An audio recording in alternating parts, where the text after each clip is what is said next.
રાજકોટ જિલ્લાના ઉપલેટામાં શાંતિપૂર્વક મતદાન ભાજપ, કોંગ્રેસ, આમ આદમી પાર્ટી, સમાજવાદી પાર્ટી, અપક્ષ સહિત કુલ 87 ઉમેદવારો ચૂંટણી મેદાનમાં. કુલ 45,267 મતદારો નોંધાયા છે. ઉપલેટામાં 9 વોર્ડની 36 બેઠકો માટે આજે યોજાયું હતું મતદાન પ્રક્રિયા શાંતિપૂર્ણ રીતે થતાં તંત્રએ રાહતનો શ્વાસ લીધો. ઉપલેટામાં 53.58% મતદાન થયું.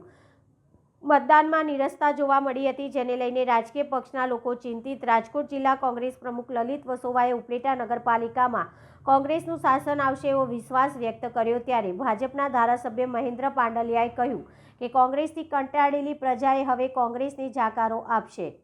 આજરોજ ઉપલેટા ધોરાજી ભાયાદર નગરપાલિકાની ચૂંટણીનું મતદાન પૂર્ણ થયું અને ઓવરઓલ ઉપલેટા ધોરાજી અને ભાયાદર ત્રણે મળીને એવરેજ 55% ઉપરનું મતદાન થયું છે.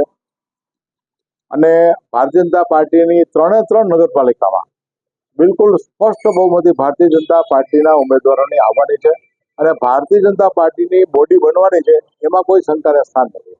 આની સાથે સાથે 2 તાલુકા પંચાયતની પેટા ચૂંટણીનું પણ મતદાન હતું અને બંને પેટા ચૂંટણી મોટી પાનેલી અને દુમિયાણી તેમાં પણ ભારતીય જનતા પાર્ટીના ઉમેદવારોનો વિજય થવાનો છે.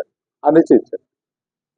લલિતભાઈ વસોએ આક્ષેપ કર્યા છે કે ભાયાદર, ઉપલેટા અને ધોરાજીમાં કોંગ્રેસની સરકાર બને છે.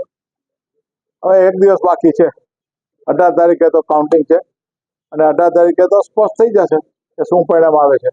અને બહુ અંડરકરન્ટ દેખાય છે લોકોને.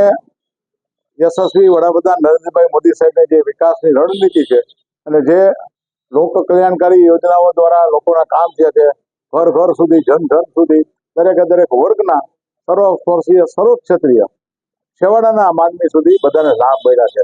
તો આના આધાર ઉપર વિકાસના આ મુદ્દા ઉપર જ ભારતીય જનતા પાર્ટી ચૂંટણી લડી છે અને અમારો વિજય નિશ્ચિત છે. ઉપલેટામાં તમારી કેટલી સીટો આવે છે?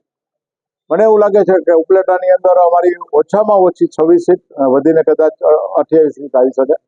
ધોરાજીમાં ઓછામાં ઓછી અમારી 22 સીટ આવે, કદાચ વધી શકે. અને ભાયાદરમાં ઓછામાં ઓછી 16 સીટ આવે અને એનાથી કદાચ વધી શકે.